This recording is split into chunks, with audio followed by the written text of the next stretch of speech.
Good morning students. आज हम 10th class का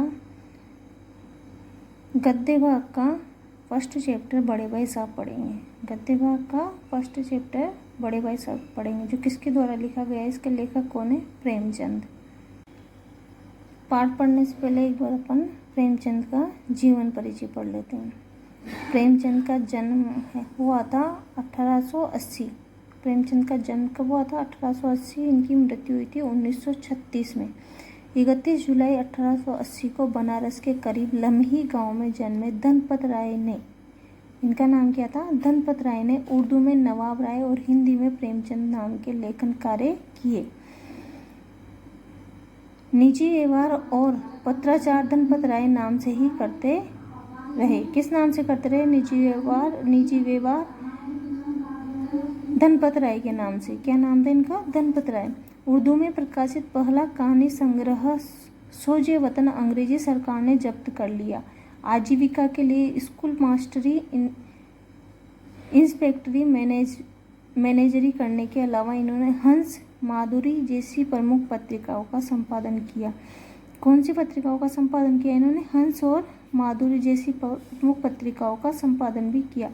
कुछ समय बम्बई यानी कि मुंबई की फिल्म नगरी में भी बिताया, लेकिन वह उन्हें रास नहीं आई। यद्यपि उनकी कई कृतियों पर यादगार फिल्में बनी। आम आदमी के दुख दर्द के बेजोड़ चितेरे प्रेमचंद को अब उनके जीवन काल में ही कथा सम्राट, उपन्यास सम्राट कहा जाने लगा था।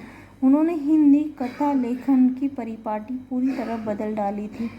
अपनी रचनाओं में उन्होंने उन लोगों को प्रमुख पात्र बनाकर साहित्य में जगह दी जिन्हें जीवन और जगत में केवल प्रताड़ना और लांछन ही मिले थे।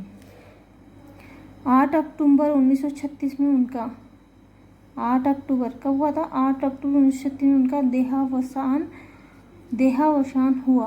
प्रेमचंद ने जितनी भी कहानियाँ लिखी वे सब मानसरोवर शीर्षक से 8 खंडों में संकलित है। कितने खंडों में संकलित है उनकी कहानियाँ? 8 खंडों में संकलित है। उनके प्रमुख उपन्यास है गोदान, गबन, प्रेमाश्य, सेवा सदन, निर्मला, कर्मभूमि, रंगभूमि, कायाकल्प, प्रतिज्ञा और मंगलसूत्र, जो अपूर्ण है। ये पूरा नहीं हुआ। पाठ प्रवेश। अभी तुम छोटे हो इसलिए इस काम में हाथ मत डालो। ये सुनते ही कई बार बच्चों के मन में आता है, काश हम बड़े होते तो कोई हमें यूं न टोकता। लेकिन इस बुलावे में न रहिएगा, क्योंकि बड़े होने से कुछ भी करने का अधिकार नहीं मिल जाता। घर के बड़े को कई बार तो उन कामों में शामिल होने से भी अपने को रोकना पड़ता है जो उसी उम्र के लड़के बेधड़क करते रहते हैं। जानते हो क्यों? क्योंकि वे लड़के अपने घर में किसी से बड़े नहीं होते। प्रस्तुत पाठ में भी एक बड़े भाई साहब है जो है तो छोटे ही, लेकिन घर में उनसे छोटा एक भाई और है। उससे उम्र में केवल कुछ साल बड़ा होने के कारण उनसे बड़ी बड़ी अपेक्षाएं की जाती है। बड़ा होने के नाते वह खुद भी कहीं यही चाहते और कोशिश करते हैं कि वो जो कुछ भी करे वह छोटे भाई के लिए एक मिसाल का काम करे। क्या सोच के करते हैं वो? कि वो जो भी करे एक छोटे भाई के लिए मिसाल का काम करे। इस आदर्श स्थिति को बनाए रखने के फेर में बड़े भाई साहब का बचपना तिरोहित हो जाता है। तो क्या बताया गया इस पाठ में कि एक बड़े भाई साहब है जो अब ऐसे कार्य करते हैं जो अपने छोटे भाई के लिए मिसाल बने। मेरे भाई साहब मुझसे 5 साल बड़े हैं, लेकिन केवल 3 दर्जे आगे। उन्होंने भी उसी उम्र में पढ़ना शुरू किया था जब मैंने शुरू किया, लेकिन तालीम जैसे महत्व के मामले में वह जल्दबाजी से काम लेना पसंद न करते थे। इस भवन की बुनियाद खूब मजबूत डालना चाहते थे जिस पर आलीशान महल बन सके। 1 साल का काम 2 साल में करते थे, कभी कभी 3 साल भी लग जाते थे। बुनियाद ही पुख्ता न हो तो मकान कैसे पायदार बनेगी। मैं छोटा था, वह बड़े थे। मेरी उम्र 9 साल की थी, वह 14 साल के थे। कितने साल के थे वो? 14 साल के। उन्हें मेरी तंबीह और निगरानी का पूरा जन्मसिद्ध अधिकार था, और मेरी शालीनता इसी में थी कि उनके हुक्म को कानून समझूं। वो स्वभाव से बड़े अध्ययनशील थे, हरदम किताब पर खोले बैठे रहते थे और शायद दिमाग को आराम देने के लिए कभी कॉपी पर किताब के हाशियों पर चिड़ियों, कुत्तों, बिल्लियों की तस्वीरें बनाया करते थे। कभी कभी एक ही नाम या शब्द या वाक्य 10-20 बार लिख डालते। कभी एक शेर को बार बार सुंदर अक्षरों में नकल करते। कभी ऐसे शब्द रचना करते जिससे न कोई अर्थ होता न कोई सामंजस्य। मसलन एक बार उनकी कॉपी पर मैंने यह इबारत देखी, स्पेशल अमीना, भाइयों भाइयों, दरअसल भाई भाई, राधेश्याम श्रीयुत राधेश्याम। 1 घंटे तक इसके बाद एक आदमी का चेहरा बना हुआ था। मैंने बहुत चेष्टा की कि इस पहेली का कोई अर्थ निकालूं, लेकिन असफल रहा और उनसे पूछने का साहस न हुआ। वह 9वीं जमात में थे, मैं 5वीं में। कौन सी क्लास में थे वो? 9th क्लास में, और ये 5। उनकी रचनाओं को समझना मेरे लिए छोटा मुँह बड़ी बात थी। पढ़ता रहता हूँ, फिर भी तुम कैसे आशा करते हो कि तुम यूँ खेल कूद के वक्त गवाकर पास हो जाओगे? क्या कह रहे हो कि मैं इतना पढ़ने के बावजूद भी एक ही क्लास में रहता हूँ, फिर तुम कैसे आशा कर सकते हो कि तुम पास हो जाओगे? मुझे तो 2 ही 3 साल लगते हैं, तुम उम्र भर इसी दर्जे में पड़े सड़ते रहोगे। अगर तुम्हें इस तरह उम्र गंवानी है तो बेहतर है घर चले जाओ और मज़े से गुल्ली डंडा खेलो। दादा की गाड़ी कमाई के रुपए क्यों बर्बाद कर रहे हो? मैं यह लताड़ सुनकर आंसू बहाने लगता। जवाब ही क्या था, अपराध तो मैंने लिया, लताड़ कौन सहे? भाई साहब उपदेश की कला में निपुण थे, ऐसी लगती बातें कहते, ऐसे सुक्ति बाण चलाते कि मेरे जिगर के टुकड़े टुकड़े हो जाते और हिम्मत टूट जाती। इस तरह जान तोड़कर मेहनत करने की शक्ति में अपने में न पाता और उस निराशा में जरा देर के लिए मैं सोचने लगता, क्यों न घर चला जाऊं? जो काम मेरे बूते के बाहर है उसमें हाथ डालकर क्यों मैं अपनी ज़िंदगी खराब करूं? मुझे अपना मूर्ख रहना मंजूर था, लेकिन अपनी मेहनत से मुझे तो चक्कर आ जाता था। लेकिन 1-2 घंटे के बाद निराशा के बादल फट जाते और मैं इरादा करता कि आगे से खूब जी लगाकर पढ़ूंगा। चटपट एक टाइम टेबल बना डालता, बिना पहले से नक्शा बनाए, कोई स्कीम तैयार किए। काम कैसे शुरू करूं? टाइम टेबल में खेल कूद की मद बिल्कुल उड़ जाती। प्रातःकाल 6 बजे उठना, मुँह हाथ धोना, नाश्ता करना, पढ़ने बैठना जाना। 6 से 8 तक अंग्रेजी, 8 से 9 तक। मेरा जी पढ़ने में बिल्कुल न लगता था। 1 घंटा भी किताब लेकर बैठना पहाड़ था। मौका पाते ही हॉस्टल से निकलकर मैदान में आ जाता और कभी कंकरियाँ उछालता, कभी कागज की तितलियाँ उड़ाता और कहीं कोई साथी मिल गया तो पूछना ही क्या, कभी 4 दीवारी पर चढ़कर नीचे कूद रहे हैं, कभी फाटक पर सवार उसे आगे पीछे चलाते हुए मोटर कार का आनंद उठा रहे थे। लेकिन कमरे में आते ही भाई साहब का वो रुद्र रूप देखकर प्राण सूख जाते। उनका पहला सवाल यह होता, कहाँ थे? हमेशा यही सवाल इसी दोनी में हमेशा पूछा जाता था और इसका जवाब मेरे पास केवल मौन था। कुछ भी जवाब नहीं देते थे। न जाने मेरे मुंह से यह बात क्यों न निकलती थी कि जरा बाहर खेल रहा था। मेरा मौन कह देता था कि मुझे अपना अपराध स्वीकार है और भाई साहब के लिए उसके सिवा और कोई इलाज न था कि स्नेह और रोष से मिले हुए शब्दों में मेरा सत्कार करे। इस तरह अंग्रेजी पढ़ोगे तो जिंदगी भर पढ़ते रहोगे और एक हर्फ न आएगा। अंग्रेजी पढ़ना कोई हंसी खेल नहीं है कि जो चाहे पढ़ ले। नहीं, एरा गेरा, नथु घेरा, नथु खेरा, सभी सभी अंग्रेजी के विद्वान हो जाते। यहाँ रात दिन आंखें फोड़नी पड़ती है और खून जलाना पड़ता है, तब कहीं ये विद्या आती है। और आती क्या है? हाँ, कहने को आ जाती है। बड़े बड़े विद्वान भी शुद्ध अंग्रेजी नहीं लिख सकते, बोलना तो दूर रहा। और मैं कहता हूँ, तुम कितने गूंगा हो कि मुझे देखकर भी सबक नहीं लेते। मैं कितनी मेहनत करता हूँ। क्या कह रहे हो कि मुझे देखकर भी सबक नहीं लेते?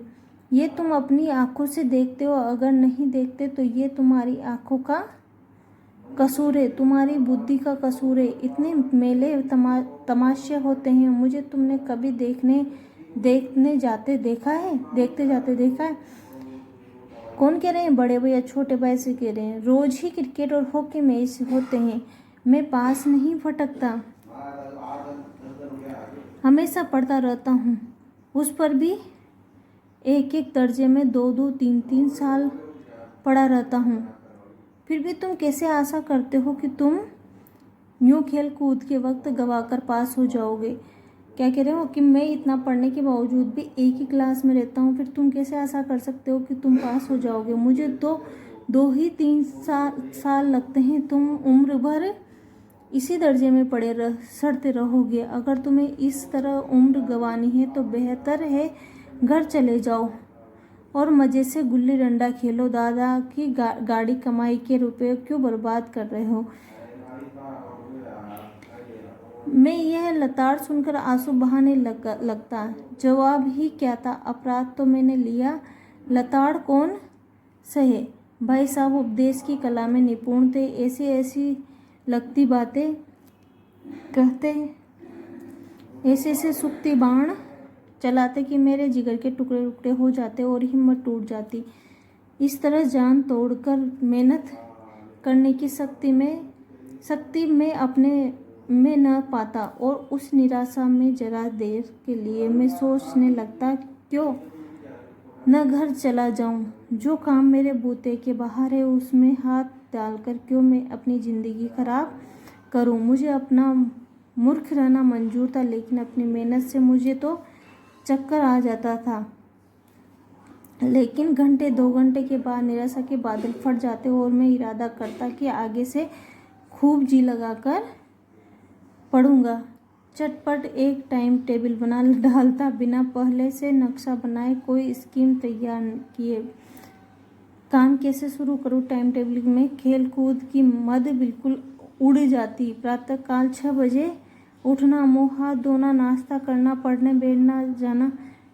6 से 8 तक अंग्रेजी, 8 से 9 तक यह दिया। समय की पाबंदी पर निबंध लिखो और जो 4 पन्नों से कम न हो।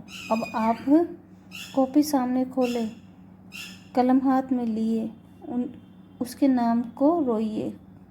कौन नहीं जानता कि समय की पाबंदी बहुत अच्छी बात है, इससे आदमी के जीवन में संयम आ जाता है, दूसरों का उस पर स्नेह होने लगता है और उसके कारोबार में उन्नति होती है।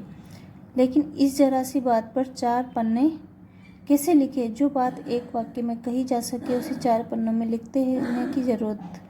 मैं तो इसे हिमायत करता हूँ। यह तो समय की किफ़ायत नहीं बल्कि उसका दुरुपयोग है कि व्यर्थ में किसी बात को टूस दिया जाए। हम चाहते हैं आदमी को जो कुछ कहना हो चटपट कह दे और अपनी राह ले, मगर नहीं, आपको 4 पन्ने रंगने पड़ेंगे, चाहे जैसे लिखिए, और पन्ने भी पूरे फुल स्केप आकार के। ये छात्रों पर अत्याचार नहीं है तो और क्या है? अनर्थ तो यह है कि कहा जाता है संक्षेप में लिखो। समय की पाबंदी पर संक्षेप में एक निबंध लिखो जो 4 पन्नों से कम न हो। ठीक, संक्षेप में तो 4 पन्ने हुए नहीं, शायद 100-200 पन्ने लिखवाते। तेज भी दौड़िए और धीरे धीरे भी। है उल्टी बात है ना? नहीं, बालक भी इतनी सी बात समझ सकता है, लेकिन इन अध्यापकों को इतनी तमीज़ भी नहीं है। उस पर दावा है कि हम अध्यापक हैं। मेरे दर्जे में आओगे लाला तो ये सारे पापड़ बेलने पड़ेंगे और तब आटे दाल का भाव मालूम होगा। इस दर्जे में अव्वल आ गए तो ज़मीन पर पाँव नहीं रखते, इसलिए मेरा कहना मानिए। लाख फेल हो गया हूँ लेकिन तुमसे बड़ा हूँ। संसार का मुझे तुमसे कहीं ज़्यादा अनुभव है। जो कुछ कहता हूँ उसे गिरह बांधिए, नहीं पछताएगा, नहीं पछताएगा। स्कूल का समय निकटता है, नहीं ईश्वर जाने ये उपदेश माला कब समाप्त होगी। भोजन आज मुझे निस्वाद सा लग रहा था। जब पास होने पर यह तिरस्कार हो रहा है तो फेल हो जाने पर तो शायद प्राणी ले लिए जाए। भाई साहब ने अपने दर्जे की पढ़ाई का जो भयंकर चित्र खींचा था उससे मुझे भयभीत कर दिया। स्कूल छोड़कर घर नहीं भागा, यही ताज्जुब है। लेकिन इतने तिरस्कार पर भी पुस्तकों में मेरी अरुचि जो की जो बनी रही। खेल कूद का कोई अवसर हाथ से न जाने देता, पढ़ता भी मगर बहुत कम। बस इतना कि रोज़ टास्क पूरा हो जाए और दर्जे में जलील न होना पड़े। अपने ऊपर जो विश्वास पैदा हुआ था वो फिर लुप्त हो गया। फिर चोरों का सा जीवन कटने लगा। फिर सालाना इम्तिहान हुआ और कुछ ऐसे सहयोग हुए कि मैं फिर पास हुआ और भाई साहब फिर फेल हो गए। मैंने बहुत मेहनत नहीं की पर न जाने कैसे दर्जे में अव्वल आ गया। मुझे कुछ अचरज हुआ। भाई साहब ने प्राण तक परिश्रम किया, कोर्स का एक एक शब्द चाट गए थे। 10 बजे रात तक इधर, 4 बजे भोर से उधर, 6 बजे से 9:30 तक स्कूल जाने से पहले मुद्रा कांतिहीन हो गई थी, मगर बेचारे फेल हो गए। मुझे उन पर दया आती थी। नतीजा सुनाया गया तो वह रो पड़े और रही। खेल कूद का कोई अवसर हाथ से न जाने देता, पढ़ता भी मगर बहुत कम। बस इतना कि रोज़ टास्क पूरा हो जाए और दर्जे में जलील न होना पड़े। अपने ऊपर जो विश्वास पैदा हुआ था वो फिर लुप्त हो गया। फिर चोरों का सा जीवन कटने लगा। फिर सालाना इम्तिहान हुआ और कुछ ऐसे सहयोग हुए कि मैं फिर पास हुआ और भाई साहब फिर फेल हो गए। मैंने बहुत मेहनत नहीं की पर न जाने कैसे दर्जे में अव्वल आ गया। मुझे कुछ अचरज हुआ। भाई साहब ने प्राण तक परिश्रम किया, कोर्स का एक एक शब्द चाट गए थे। 10 बजे रात तक इधर, 4 बजे भोर से उधर, 6 बजे से 9:30 तक स्कूल जाने से पहले मुद्रा कांतिहीन हो गई थी, मगर बेचारे फेल हो गए। मुझे उन पर दया आती थी। नतीजा सुनाया गया तो वह रो पड़े और मैं भी रोने लगा। अपने पास होने की खुशी आधी हो गई। मैं भी फेल हो गया होता तो भाई साहब को इतना दुख न होता, लेकिन विधि की बात कौन टाले। मेरे और भाई साहब के बीच में अब केवल एक दर्जे का अंतर और रह गया। मैंने मन ही मन एक कुटिल भावना उदय हुई कि कहीं भाई साहब का 1 साल और फेल हो जाए तो मैं उनके बराबर हो जाऊं। फिर वह किस आधार पर मेरी फजीहत कर सकेंगे। लेकिन मैंने इस विचार को दिल से बलपूर्वक निकाल डाला। आखिर वह मुझे मेरे हित के विचार से ही तो डांटते हैं। मुझे इस वक्त अप्रिय लगता है अवश्य, मगर वो शायद उनके उपदेशों का ही असर है कि मैं दनादन पास हो जाता हूँ और इतने अच्छे नंबर से। अब भाई साहब बहुत कुछ नरम पड़ गए थे। कई बार मुझे डांटने का अवसर पाकर भी उन्होंने धीरज से काम लिया। शायद अब वो खुद समझने लगे कि मुझे डांटने का अधिकार उन्हें नहीं रहा, या रहा भी तो बहुत कम। मेरी स्वतंत्रता भी बढ़ी, स्वच्छंदता भी बढ़ी। मैं उनकी सहिष्णुता का अनुचित लाभ उठाने लगा।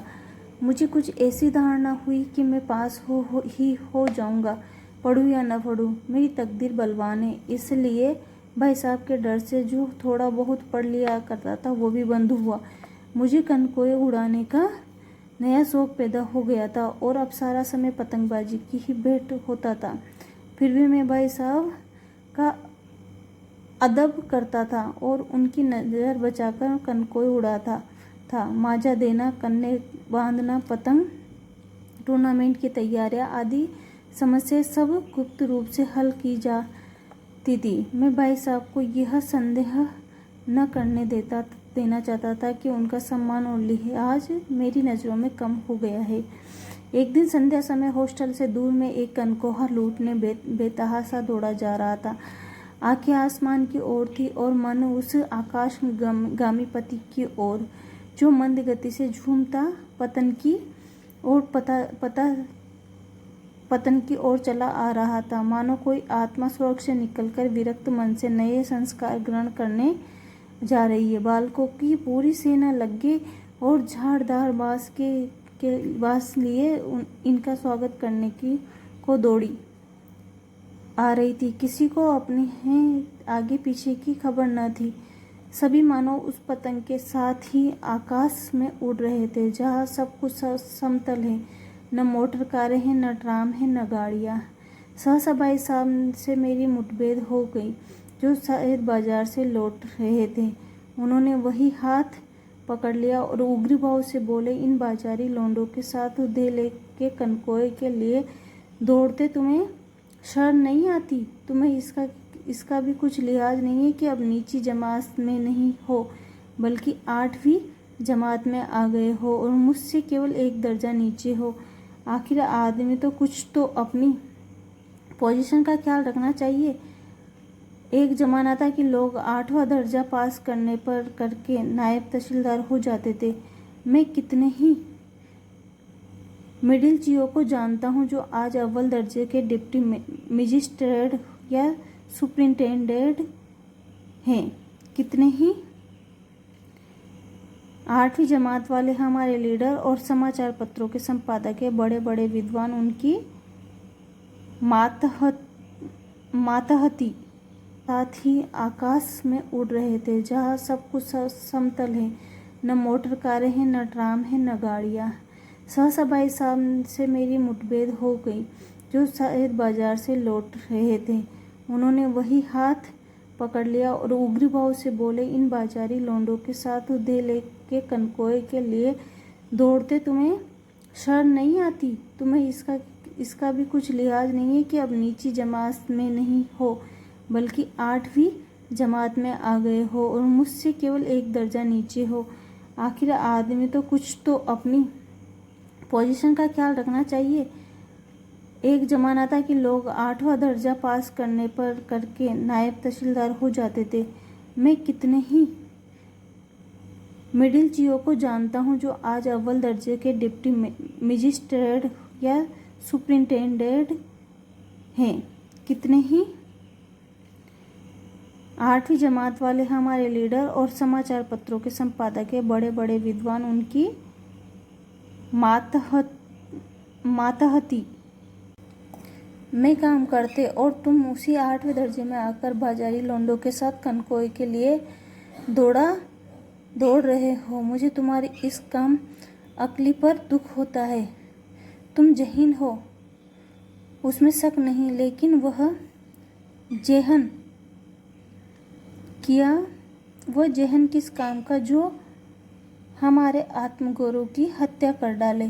तुम अपने दिल में समझते होंगे मैं भाई साहब से महज एक दर्जा नीचे हूँ और अब उन्हें मुझको कुछ कहने का हक नहीं, लेकिन वो तुम्हारी गलती है। मैं तुमसे 5 साल बड़ा हूँ और चाहे आज तुम मेरी जमात में आ जाओ और प्रेक्षकों का यही हाल है तो निस्संदेह अगले साल तुम मेरे समकक्ष हो जाओगे और शायद 1 साल बाद मुझसे आगे भी निकल जाओ। लेकिन मुझ में और तुम में जो 5 साल का अंतर है उसे तुम क्या खुदा भी नहीं मिटा सकता। मैं तुमसे 5 साल बड़ा हूँ और हमेशा रहूँगा।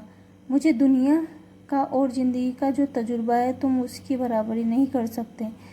चाहे तुम एमए और डी फिल और डिलीट ही क्यों न हो जाओ। समझ किताबें पढ़ने से नहीं आती, दुनिया देखने से आती है। हमारी अम्मा ने कोई दर्जा नहीं पास किया और दादा भी शायद 5वीं और 6ठी जमात के हैं, आगे नहीं गए। लेकिन हम दोनों चाहे सारी दुनिया की विद्या पढ़ ले, अम्मा और दादा को हमें समझाने और सुधारने का अधिकार हमेशा रहेगा। केवल इसलिए नहीं कि वे हमारे जन्मदाता है, बल्कि इसलिए कि उन्हें दुनिया का हमसे ज़्यादा तजुर्बा है और रहेगा। अमेरिका में किस तरह की राज व्यवस्था है और 8वें हेनरी ने कितने ब्याह किए और आकाश में कितने नक्षत्र है, ये बातें चाहे उन्हें न मालूम हो, लेकिन हजारों ऐसी बातें हैं जिनका ज्ञान उन्हें हमसे और तुमसे ज़्यादा है। देव न करे आज मैं बीमार हो जाऊं तो तुम्हारे हाथ पांव फूल जाएंगे। दादा को तार देने के सिवा तुम्हें और कुछ सूझेगा नहीं, लेकिन तुम्हारी जगह दादा हो तो किसी को तार न दे, न घबराए, न बदहवास हो। पहले खुद मर्ज पहचान कर इलाज करेंगे। इसमें सफल न हुए तो किसी डॉक्टर को बुलाएंगे। बीमारी तो खैर बड़ी चीज़ है, हम तुम तो इतना भी नहीं जानते कि महीने भर का खर्च महीना भर कैसे चले। जो कुछ दादा बेचते हैं उसे हम 20-22 तक खर्च कर डालते हैं और फिर पैसे को मोहताज हो जाते हैं। नाश्ता बंद हो जाता है, धोबी और नाई से मुंह चुराने लगते हैं। लेकिन जितना आज हम और तुम खर्च कर रहे हैं उसके आधे में दादा ने अपनी उम्र का बड़ा भाग इज्जत और नेकनामी के साथ निभाया है और कुटुंब का पालन किया है, जिसमें सब मिलाकर 9 आदमी थे। अपने हेड मास्टर साहब ही को देखो, एमए हैं कि नहीं, और यहाँ के एमए नहीं ऑक्सफोर्ड के 1000 रुपये पाते हैं, लेकिन उनके घर का इंतजाम कौन करता है? उनकी बूढ़ी माँ। हेड मास्टर साहब की डिग्रियाँ बेकार हो गई। पहले खुद घर का इंतजाम करते थे, खर्च पूरा न पड़ता था, कर्जदार रहते थे। जब से उनकी माता जी ने प्रबंध अपने हाथ में ले लिया, जैसे घर में लक्ष्मी आ गई, तो भाईजान ये गरूर दिल से निकाल डालो कि तुम मेरे समीप आ गए हो और अब स्वतंत्र हो। मेरे देखते हुए बेराह न चलने पाओगे। अगर नहीं जानते कि महीने भर का खर्च महीना भर कैसे चले। जो कुछ दादा बेचते हैं उसे हम 20-22 तक खर्च कर डालते हैं और फिर पैसे को मोहताज हो जाते हैं। नाश्ता बंद हो जाता है, धोबी और नाई से मुंह चुराने लगते हैं। लेकिन जितना आज हम और तुम खर्च कर रहे हैं उसके आधे में दादा ने अपनी उम्र का बड़ा भाग इज्जत और नेकनामी के साथ निभाया है और कुटुंब का पालन किया है, जिसमें सब मिलाकर 9 आदमी थे। अपने हेड मास्टर साहब ही को देखो, एमए हैं कि नहीं, और यहाँ के एमए नहीं ऑक्सफोर्ड के 1000 रुपये पाते हैं, लेकिन उनके घर का इंतजाम कौन करता है? उनकी बूढ़ी माँ। हेड मास्टर साहब की डिग्रियाँ बेकार हो गई। पहले खुद घर का इंतजाम करते थे, खर्च पूरा न पड़ता था, कर्जदार रहते थे। जब से उनकी माता जी ने प्रबंध अपने हाथ में ले लिया, जैसे घर में लक्ष्मी आ गई, तो भाईजान ये गरूर दिल से निकाल डालो कि तुम मेरे समीप आ गए हो और अब स्वतंत्र हो। मेरे देखते हुए बेराह न चलने पाओगे। अगर तुम यो न मानोगे तो मैं थप्पड़ दिखाकर इसका प्रयोग भी कर सकता हूँ। मैं जानता हूँ तुम्हें मेरी बातें जहर लग रही है। मैं उनकी इस नई युक्ति से नतमस्तक हो गया। मुझे आज सचमुच अपनी लघुता का अनुभव हुआ और भाई साहब के प्रति मेरे हृदय में, मेरे मन में श्रद्धा उत्पन्न हुई। मैंने सजल आंखों से कहा, हरगिज नहीं, आप जो कुछ फरमा रहे हैं वह बिल्कुल सच है और आपको उसके कहने का अधिकार है।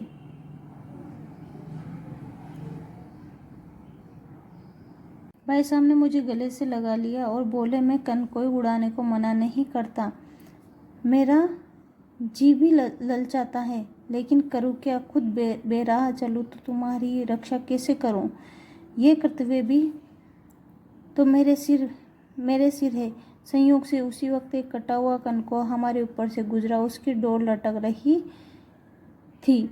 लड़कों का एक गोल पीछे पीछे दौड़ा चला आ रहा था। भाई साहब लंबे है ही उछल कर उसकी डोर पकड़ ली और बेतहाशा हॉस्टल की तरफ दौड़े। मैं पीछे पीछे दौड़ रहा था। मेरी फजीयत की तो साफ कह दूंगा आपने अपना खून जलाकर कौन सा तीर मार लिया। मैं तो खेलते कूदते दर्जे में अव्वल आ गया। जबान से यह हेकड़ी जताने का साहस न होने पर भी मेरे रंग ढंग में से साफ जाहिर होता था कि भाई साहब का वह आतंक मुझ पर नहीं था। भाई साहब ने इसे भाप लिया। उनकी सहज बुद्धि बड़ी तीव्र थी। और एक दिन जब मैं भोर का सारा समय गुल्ली डंडे की भेंट करके ठीक भोजन के समय लौटा तो भाई साहब ने मानो तलवार खींच ली और मुझ पर टूट पड़े। देखता हूँ इस साल पास हो गए और दर्जे में अव्वल आ गए तो तुम्हें दिमाग हो गया। मगर भाईजान घमंड तो बड़े बड़े का नहीं रहा। तुम्हारी क्या हस्ती। इतिहास में रावण का हाल तो पढ़ा ही होगा। उनके चरित्र से तुमने कौन सा उपदेश दिया, या यूं ही पढ़ गए। महज इम्तिहान पास कर लेना कोई चीज़ नहीं। असल चीज़ है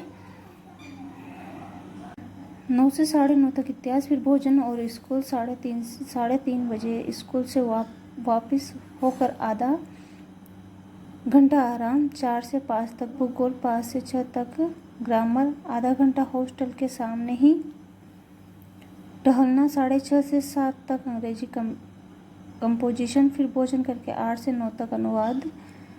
9 से 10 तक हिंदी, 10 से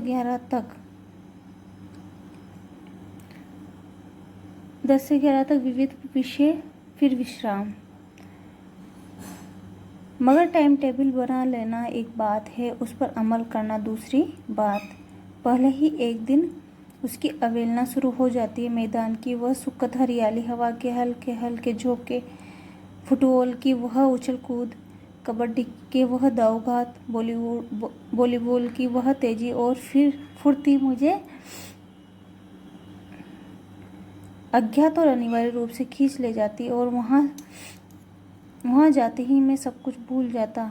वो जानलेवा टाइम टेबल, वो आँख फोड़ पुस्तकें, किसी की याद ना रहती और भाई साहब को नसीहत और फजीयत का अवसर मिल जाता। मैं उनके साए से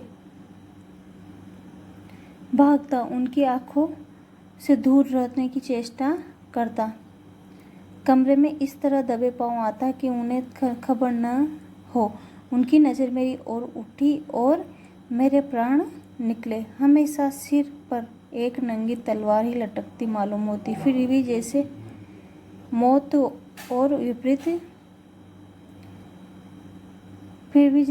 और विपत्ति के बीच भी आदमी मोह और माया के बंधन में जकड़ा रहता है।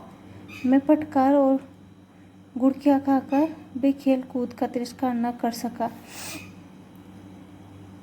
सालाना इम्तिहान हुआ। भाई साहब फेल हो गए, मैं पास हो गया और दर्जे में प्रथम आया। मेरे और उनके बीच में केवल 2 साल का अंतर रह गया। जी में आया भाई साहब को आड़े हाथों लूं। आपकी वह घोर तपस्या का गई। मुझे देखिए, मज़े से खेलता भी रहा और दर्जे में अव्वल भी हूँ। लेकिन वो इतने दुखी और उदास थे कि मुझे उनसे दिली हमदर्दी हुई और उनके घाव पर नमक छिड़कने का विचार भी लज्जास्पद जान पड़ा। हाँ, अब मुझे अपने ऊपर कुछ अभिमान हुआ और आत्मसम्मान भी बढ़ा। भाई साहब का वह रोब मुझ पर न रहा।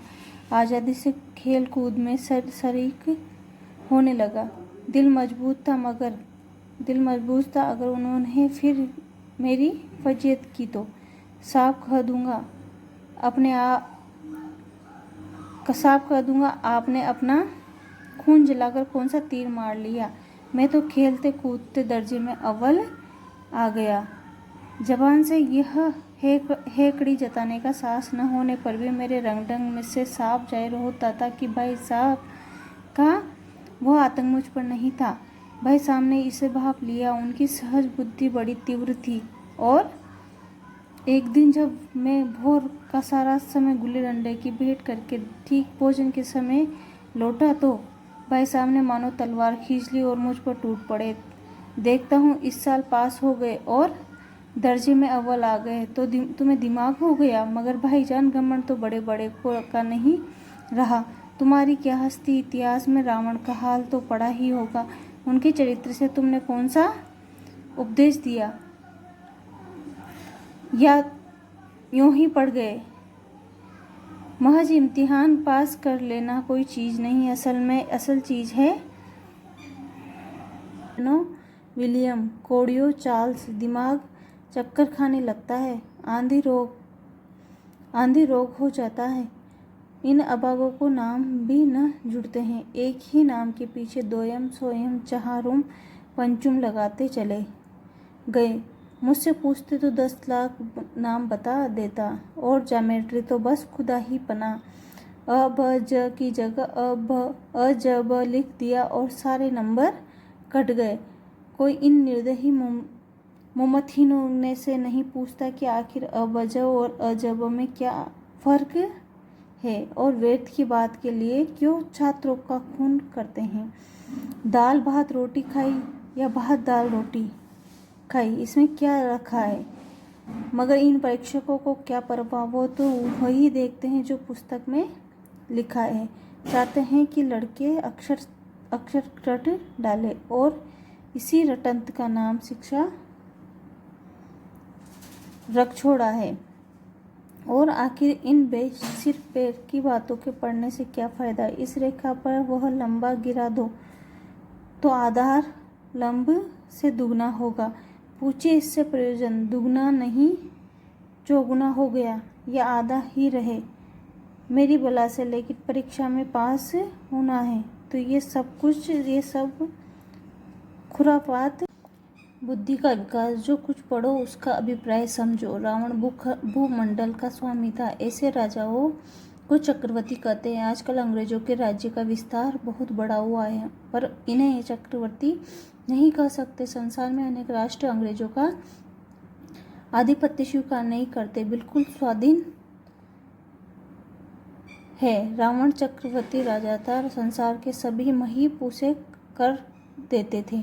बड़े बड़े देवता उसकी गुलामी करते थे। आग और पानी के देवता भी उसके दास थे। मगर उसका अंत क्या हुआ। घमंड ने उसका नाम निशान तक मिटा दिया। कोई उसे एक चुल्लू पानी देने वाला भी न बचा। आदमी और जो कुकर्म चाहे करे, पर अभिमान न करे। इतराए नहीं, अभिमान किया और दीन दुनिया दोनों से गया। बड़े भाई साहब कह रहे हैं उनसे कि अभिमान नहीं करना चाहिए। पास हो गया तो क्या है, आगे इस क्लास में पास होके बताना। शैतान का हाल भी पढ़ा ही होगा। उसे यह अभिमान हुआ था कि ईश्वर का उससे बढ़कर सच्चा भक्त कोई है ही नहीं। अंत में ये हुआ कि स्वर्ग से नरक में ढकेल दिया गया। साहिरूम ने भी एक बार अहंकार किया था, भीख मांग मांग कर मर गया। तुमने तो अभी केवल एक दर्जा पास किया है, और अभी से तुम्हारा सिर फिर गया, तब तो तुम आगे बढ़ चुके। ये समझ लो कि तुम अपनी मेहनत से नहीं पास हुए। अंधे के हाथ बटेल लग गई, मगर बटेल केवल एक बार हाथ लग सकती है, बार बार नहीं लग सकती। कभी कभी गुल्ली डंडे में भी अंधा चोट निशाना पड़ जाता है। इससे कोई सफल खिलाड़ी नहीं हो जाता। सफल खिलाड़ी वो है जिसका कोई निशाना खाली न जाए। मेरे फेल होने पर मत जाओ, मेरे दर्जे में जाओ। आओगे तो दांतों पसीना आ जाएगा जब अलजबरा और ज्योमेट्री के लोहे के चने चबाने पड़ेंगे, और इंग्लिस्तान का इतिहास पढ़ना पड़ेगा। बादशाहों के नाम याद रखना आसान नहीं। 8 हेनरी हो गुजरे हैं। कौन सा कांड किस हेनरी के समय में हुआ, क्या ये याद कर लेना आसान समझते हो। हेनरी 7वें की जगह हेनरी 8वां लिखा और सब नंबर गायब। सपाचट सिफर भी न मिलेगा। सिफर भी हो किस ख्याल में दर्जनों तो जेम्स हुए हैं। दर्जनों विलियम, कोड़ियों चार्ल्स, दिमाग चक्कर खाने लगता है, आंधी रोग हो जाता है। इन अभागों को नाम भी न जुड़ते हैं। एक ही नाम के पीछे दोयम, सोयम, चहारुम, पंचुम लगाते चले गए। मुझसे पूछते तो 10 लाख नाम बता देता, और ज्योमेट्री तो बस खुदा ही पना। अ ब ज की जगह अ ज ब लिख दिया और सारे नंबर कट गए। कोई इन निर्दयी मुमतहीनों ने से नहीं पूछता कि आखिर अ ब ज और अ ज ब में क्या फ़र्क है, और वेद की बात के लिए क्यों छात्रों का खून करते हैं। दाल भात रोटी खाई या भात दाल रोटी खाई, इसमें क्या रखा है। मगर इन परीक्षकों को क्या परवाह, वो तो वही देखते हैं जो पुस्तक में लिखा है। चाहते हैं कि लड़के अक्षर रट डाले, और इसी रटंत का नाम शिक्षा रख छोड़ा है। और आखिर इन बेसिर पेड़ की बातों के पढ़ने से क्या फ़ायदा। इस रेखा पर वह लंबा गिरा दो तो आधार लंब से दुगना होगा। पूछिए इससे प्रयोजन। दुगना नहीं, चौगुना हो गया या आधा ही रहे मेरी बला से, लेकिन परीक्षा में पास होना है तो ये सब खुराफात याद करनी पड़ेगी।